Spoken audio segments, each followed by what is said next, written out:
Praise the lord. ಯೇಸು ಕ್ರಿಸ್ತನ ನಾಮದಲ್ಲಿ ಎಲ್ಲರಿಗೂ ಪ್ರೀತಿಯ ವಂದನೆ. ಇಂದು ಮುಂಜಾನೆ ದೇವರ ವಾಕ್ಯವನ್ನು ಧ್ಯಾನಿಸುವಾಗ ಒಂದು ಮಾತು ನನಗೆ ಸ್ಪರ್ಶಿಸಿತು. ಯೋಬನ ಗ್ರಂಥ 1ನೇ ಅಧ್ಯಾಯ 9ನೇ ವಾಕ್ಯ. ಯೋಬನ ಗ್ರಂಥ 1ನೇ ಅಧ್ಯಾಯ 9ನೇ ವಾಕ್ಯದಲ್ಲಿ ಹೀಗೆ ಬರೆದಿದೆ, ಅದಕ್ಕೆ ಸೈತಾನನು ಯೋಬನು ದೇವರಲ್ಲಿ ಭಯ ಭಕ್ತಿಯನ್ನು ಲಾಭವಿಲ್ಲದೆ ಇಟ್ಟಿದ್ದಾನೋ.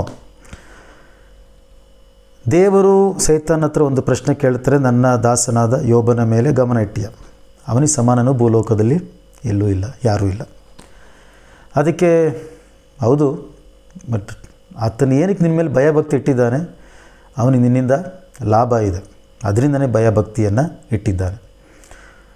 ದೇವರ ಮಕ್ಕಳೇ, ಸೈತಾನಿಗೆ ಚೆನ್ನಾಗಿ ಗೊತ್ತಿರೋಂಥ ಒಂದು ಮಾತು, ಈ ಪಾಪಿಯಾದ ಮನುಷ್ಯ ಲಾಭ ಇಲ್ಲದೆ ಯಾವ ಕಾರ್ಯನೂ ಮಾಡಲ್ಲ. ಲಾಭ ಇಲ್ಲದೆ ಯಾವ ಕಾರ್ಯವನ್ನು ಮಾಡೋದಿಲ್ಲ. ಮನುಷ್ಯನು ಲಾಭದ ಹೊರತಾಗಿ ಎದ್ದೇಳೋದೇ ಇಲ್ಲ. ಮಲಗಿದ ಜಾಗದಿಂದ ಅಥವಾ ಕುಂತ ಜಾಗದಿಂದ ಎದ್ದೇಳೋದೇ ಇಲ್ಲ. ಅದು ಸೈತಾನಿಗೆ ಚೆನ್ನಾಗಿ ಗೊತ್ತು. ಯಾವ ಧರ್ಮವಾದರೂ, ಯಾವ ಮತವಾದರೂ, ಯಾವ ಗೋತ್ರವಾದರೂ ಎಲ್ಲ ಮನುಷ್ಯರು ಒಂದೇ ಥರ.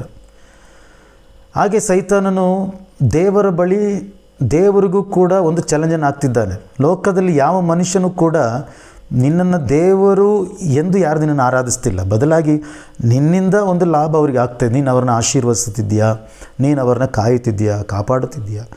ಅದರಿಂದ ಅವರು ನಿನ್ನನ್ನು ದೇವರು ಅಂತ ಹೇಳಿ ಆರಾಧಿಸ್ತಾರೆ, ಪೂಜಿಸ್ತಾರೆ. ಅದರ ಹೊರತಾಗಿ ಅವರೇ ನಿನ್ನನ್ನು ದೇವರೆಂದು ಏನು ಆರಾಧಿಸ್ತಿಲ್ಲ ಎಂಬುದಾಗಿ ಸೈತಾನನ ಮಾತಿನ ಅರ್ಥವಾಗಿತ್ತು. ಅಂದರೆ ಒಂದು ಕಡೆ ಯೋಬನು ಲಾಭ ಇಲ್ಲದೆ ಭಯಭಕ್ತಿ ಇಟ್ಟಿಲ್ಲ, ಇನ್ನೊಂದು ಕಡೆ ದೇವರು ನಿನ್ನನ್ನು ದೇವರೆಂದು ಯಾರೇ ನಿನ್ನನ್ನು ಪ್ರೀತಿಸ್ತಿಲ್ಲ ಅಥವಾ ಆರಾಧಿಸ್ತಿಲ್ಲ ಅಥವಾ ಭಯಭಕ್ತಿ ಇಟ್ಟಿಲ್ಲ.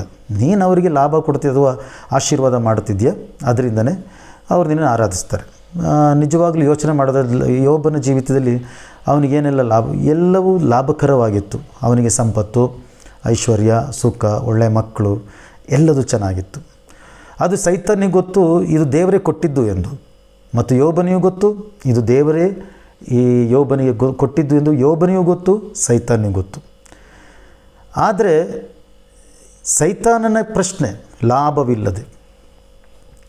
ಇವತ್ತು ನಮ್ಮನ್ನೇ ನಾವು ಪ್ರಶ್ನೆ ಮಾಡಿಕೊಳ್ಳೋಣ. ನಾವು ದೇವರನ್ನ ಏನಕ್ಕೆ ಆರಾಧಿಸ್ತೀವಿ? ಏನಕ್ಕೆ ಪ್ರಾರ್ಥಿಸ್ತೀವಿ? ಏನಕ್ಕೆ ಯೇಸು ಸ್ವಾಮಿ ಹತ್ರ ಬಂದಿದ್ದೇವೆ? ಪ್ರತಿ ಸಂಡೇ, ಪ್ರತಿ ಮುಂಜಾನೆ, ಪ್ರತಿ ಮಧ್ಯಾಹ್ನ, ಪ್ರತಿ ರಾತ್ರಿ, ವಾರಕ್ಕೆ 2 ಆವರ್ತಿ ಉಪವಾಸ, ದಶಮಭಾಗ, ಕಾಣಿಕೆ, ಇದೆಲ್ಲ ಏನಕ್ಕೋಸ್ಕರ ಕೊಡ್ತಿದ್ದೀವಿ? ಯಾವ ಲಾಭಕ್ಕೋಸ್ಕರ? ನಿಜವಾಗಲೂ ನಾವು ದೇವರನ್ನ ಪ್ರೀತಿಸ್ತಿದ್ದೇವೆ? ಯೋಬನು ನಿಜವಾಗಲೂ ದೇವರನ್ನ ಪ್ರೀತಿಸ್ತಿದ್ದೋ ಅಥವಾ ಇಲ್ಲವೋ? ದೇವರಿಗೆ ಅವನ ಹೃದಯದಲ್ಲಿದ್ದ ಸ್ಥಾನ ಯಾವುದಾಗಿತ್ತು? ಕೇವಲ ಲಾಭಕ್ಕಾಗಿ ದೇವರನ್ನ ಆರಾಧಿಸ್ತಿದ್ದನೋ ಅಥವಾ ಪ್ರೀತಿಯಿಂದ ದೇವರನ್ನ ಆರಾಧಿಸ್ತಿದ್ದನು ಎಂಬುದನ್ನು ದೇವರಿಗೂ ಪರೀಕ್ಷೆ ಮಾಡಬೇಕಾಗಿತ್ತು. ಯಾಕೆಂದರೆ ಆ ಒಂದು ಚಾಲೆಂಜನ್ನು ಸೈತಾನ್ ತೊಗೊಂಡೋಗಿ ಅಲ್ಲಿಟ್ಟಿದ್ದ. ದೇವರ ಮಕ್ಕಳೇ, ನಮ್ಮ ಹೃದಯದಲ್ಲಿ ಏನಿದೆ, ನಮ್ಮ ಮನಸ್ಸಲ್ಲಿ ಏನಿದೆ? ನಾವು ದೇವರನ್ನ ಏನಕ್ಕೋಸ್ಕರ ಆರಾಧಿಸ್ತಿದ್ದೀವಿ? ಏನಕ್ಕೋಸ್ಕರ ಪ್ರಾರ್ಥನೆ ಮಾಡ್ತಿದ್ದೀವಿ? ನಾವು ಕೇಳಿ ಕಲ್ತಿದ್ದು ಅದೇನೆ. ನೀವು ಆಜ್ಞೆಗಳನ್ನ ಕೈಕೊಂಡು ನಡೆದರೆ ಆತನಿಂದ ಆಶೀರ್ವಾದ ಉಂಟಾಗುತ್ತೆ, ಆತನ ಮೇಲೆ ಭಯಭಕ್ತಿ ಇಟ್ಟರೆ ನಿಮಗೆ ಆಶೀರ್ವಾದ ಉಂಟಾಗುತ್ತೆ ಎಂಬುದಾಗಿ ನಾವು ಇದನ್ನೇ ಕೇಳಿ ಕಲ್ತ್ಕೊಂಡ್ಬಂದಿದ್ದು. ಆದರೆ ನಿಜವಾಗ್ಲೂ ಯೇಸು ಸ್ವಾಮಿ ಶಿಷ್ಯರಿಗೆ ಕಲಿಸಿದ್ದು ನೋಡ್ರಿ, ನೀವು ನನ್ನನ್ನು ಪ್ರೀತಿಸೋದಾದರೆ ನೀವು ನನ್ನ ಆಜ್ಞೆಗಳನ್ನು ಕೈಕೊಂಡು ನಡೀತೀರಿ.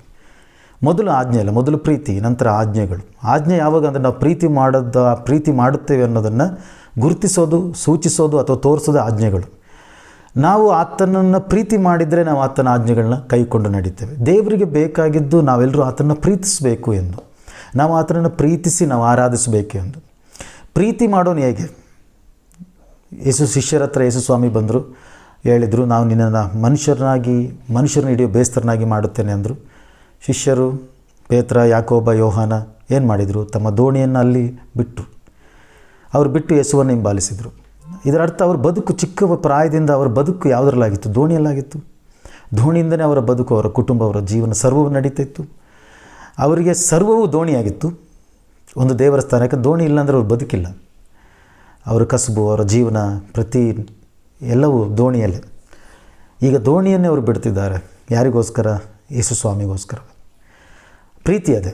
ಎಲ್ಲದನ್ನು ಕಳ್ಕೊಂಡು ಪೌಲನು ಹೇಳುತ್ತಾನೆ, ಎಲ್ಲದನ್ನು ಕಳೆದುಕೊಂಡು ನಾನು ಕಸವನ್ನು ಎಣಿಸುತ್ತೇನೆ, ಕ್ರಿಸ್ತನ ನಿಮಿತ್ತ ಎಲ್ಲ ಬಂದರೆ ನಾನು ನಷ್ಟವನ್ನು ಎಣಿಸುತ್ತೇನೆ ಎಂಬುದಾಗಿ ಕೂಡ ಪೌಲನು ಫಿಲಿಪ್ಪಿ ಪತ್ರಿಕೆಯಲ್ಲಿ ಹೇಳೋದನ್ನು ನಾವು ನೋಡುತ್ತೇವೆ. ದೇವರು ಬಯಸೋದು ನಾವು ನಿಜವಾಗಲೂ ಆತನ ಪ್ರೀತಿಸಬೇಕು ಎಂಬುದಾಗಿ. ಪ್ರೀತಿಸಿದರೆ ನಾವು ಆತನ ಆಜ್ಞೆಗಳನ್ನ ಕೈಕೊಂಡು ನಡೆಯುತ್ತೇವೆ. ಯೋಬನನ್ನು ಪರೀಕ್ಷೆಗೆ ಒಪ್ಪಿಸಿದರು ದೇವರು. ಎಲ್ಲವೂ ಹೋಯಿತು. ಅವನ ಒಂಟೆ, ಕತ್ತೆಗಳು, ಎತ್ತುಗಳು, ಅವನ ದಾಸದಾಸಿಯರು, ಕೊನೆಗೆ ಅವನ ಮಕ್ಕಳು ಎಲ್ಲವೂ ನಷ್ಟವಾಗೋಯಿತು. ಈ ನಷ್ಟವಾದಾಗ 20ನೇ ವಾಕ್ಯ, 1ನೇ ಅಧ್ಯಾಯ 20ನೇ ವಾಕ್ಯದಲ್ಲಿ ಅವನು ಮಾಡೋ ಕೆಲಸ ನೋಡಿ. ಆಗ ಯೋಬನು, 20ನೇ ವಾಕ್ಯ, ಆಗ ಯೋಬನು ಎದ್ದು ಮೇಲಂಗಿಯನ್ನು ಹರಿದುಕೊಂಡು ತಲೆ ಬೋಳಿಸಿಕೊಂಡು ನೆಲದಲ್ಲಿ ಅಡ್ಡ ಬಿದ್ದು ನಮಸ್ಕರಿಸಿದನು. ಏನು ಮಾಡ್ತಾನೆ? ಕಳೆದುಕೊಂಡಾಗ ನಾವಾಗಿದ್ದರೆ ಭಾಳಷ್ಟು ಇವರು ಈ ವಿಧದಲ್ಲಿ ನಾವು ನಮ್ಮನ್ನು ವಿಕಾರಗೊಳಿಸ್ಕೊಂಡು ಗೋಳಾಡಿಕೊಂಡು ಅಲ್ದಾಡಿಕೊಂಡು ದೇವರನ್ನ ದೂಷಿಸ್ಕೊಂಡೆಲ್ಲ ತಿರುಗ್ತಿದ್ವಿ. ಆದರೆ ಯೋಬನ ಏನು ಮಾಡ್ತಾನೆ? ಅವನು ಅಡ್ಡ ಬಿದ್ದು ನಮಸ್ಕಾರ ಮಾಡ್ತಿದ್ದ. ಅಂದರೆ ದೇವ್ರನ್ನ ಆರಾಧನೆ ಮಾಡ್ತಿದ್ದನು. ಅವನಿದ್ದಾಗಲೂ ದೇವ್ರನ್ನ ಆರಾಧನೆ ಮಾಡ್ದ, ಯಜ್ಞಗಳನ್ನ ಕೊಟ್ಟು ಅರ್ಪಿಸಿ ಆರಾಧನೆ ಮಾಡ್ದ. ಏನು ಇಲ್ಲದಾಗ ಅವನು ಅಡ್ಡ ಬಿದ್ದು ನಮಸ್ಕಾರ ಮಾಡ್ದ. ಅವನು ಹೇಗೂ ದೇವ್ರನ್ನ ಆರಾಧನೆ ಮಾಡ್ದ. ನಂತರ ಅವನ ಆರಾಧನೆಯಲ್ಲಿ ಹೇಳಿದ ಮಾತು 21ನೇ ವಾಕ್ಯ, ಏನು ಇಲ್ಲದವನಾಗಿ ತಾಯಿಯ ಗರ್ಭದಿಂದ ಬಂದೆನು, ಏನು ಇಲ್ಲದವನಾಗಿಯೇ ಗತಿಸಿ ಹೋಗುವೆನು. ಯೆಹೋವನು ಕೊಟ್ಟನು, ಯೆಹೋವನೇ ತೆಗೆದುಕೊಂಡನು, ಯೆಹೋವನ ನಾಮಕ್ಕೆ ಸ್ತೋತ್ರವಾಗಲಿ. ಇದರ ಅರ್ಥ ಏನು? ಅವನ ಹೃದಯದಲ್ಲಿ ದೇವರೆಂದೇ ಆರಾಧನೆ ಮಾಡಿದನು. ದೇವರ ಮಕ್ಕಳೇ ಹಾಗೆ ನಾವು ಆರಾಧಿಸಬೇಕು. ನಮ್ಮ ಕಷ್ಟದಿಂದ ಆತನು ನಮ್ಮನ್ನು ಬಿಡಿಸಿದ್ರು ಬಿಡಿಸಲಿಲ್ಲ ಅಂದರು ಆತನ ದೇವರೇ. ನಮ್ಮ ರೋಗದಿಂದ ನಮ್ಮನ್ನು ಬಿಡಿಸಲಿಲ್ಲ ಅಂದರು ಆತನು ದೇವರೇ. ಇದರಲ್ಲಿ ಯಾವುದೇ ಹೆಚ್ಚು ಕಡಿಮೆ ಏನೂ ಇಲ್ಲ. ಎದುರು ಆತನು ಬಿಡಿಸಿದ್ರು ಬಿಡಿಸಲಿಲ್ಲ ಅಂದರು, ಉದ್ಧರಿಸಿಲ್ಲ ಅಂದರು ಆತನ ದೇವರೇ. ನಾವು ಆತನನ್ನು ದೇವರು ಎಂದು ಆರಾಧಿಸೋಣ. ನಮಗಾಗಿ ಲೋಕಕ್ಕೆ ಇಳಿದು ಬಂದನು. ತನ್ನ ಘನತೆ, ಮಹಿಮೆ, ಐಶ್ವರ್ಯ ಸರ್ವವನ್ನು ಬಿಟ್ಟು, ಮಹಿಮಾ ಪದವಿಯನ್ನು ಬಿಟ್ಟು ಈ ಲೋಕಕ್ಕೆ ಇಳಿದು ಬಂದು ಮಾನವ ರೂಪವನ್ನು ಧರಿಸಿ, ದಾಸನ ರೂಪವನ್ನು ಧರಿಸಿಕೊಂಡು ನಮಗಾಗಿ 33 ವರ್ಷಗಳ ಕಾಲ ಈ ಲೋಕದಲ್ಲಿ ಜೀವಿಸಿ ಶಿಲುಬೆಯನ್ನು ಹೊತ್ತು ಸತ್ತು ತನ್ನ ರಕ್ತವನ್ನು ಸುರಿಸಿದ ದೇವರಿಂದ ಆರಾಧನೆ ಮಾಡೋಣ. ನಮಗಾಗಿ ಆತನು ಎಲ್ಲದನ್ನು ಬಿಟ್ಟು ಬಂದನು. ನಾವು ಆತನಿಗೋಸ್ಕರ ಎಲ್ಲದನ್ನು ಬಿಟ್ಟು ಆರಾಧನೆ ಮಾಡೋಣ. ನಮ್ಮ ಹೃದಯದಲ್ಲಿ ಲೋಕದ ಲಾಭ ಆಳ್ವಿಕೆ ಮಾಡದೇ ಇರಲಿ, ಐಶ್ವರ್ಯ ಆಳ್ವಿಕೆ ಮಾಡದೇ ಇರಲಿ. ನಮ್ಮ ಹೃದಯದಲ್ಲಿ ದೇವರ ಪ್ರೀತಿ ಆಳ್ವಿಕೆ ಮಾಡಲಿ. ಕರ್ತನು ನಿಮ್ಮನ್ನು ಆಶೀರ್ವದಿಸಲಿ. ಈ ವಾಕ್ಯದ ಭಾಗ ಮುಂದುವರಿಯುತ್ತೆ. ನಂತರದ ಇದರ ಕಂಟಿನ್ಯೂ ಮಾಡೋಣ. ಕರ್ತನು ನಿಮ್ಮೆಲ್ಲರೂ ನಾನು ಅನುಗ್ರಹಿಸಲಿದೆ.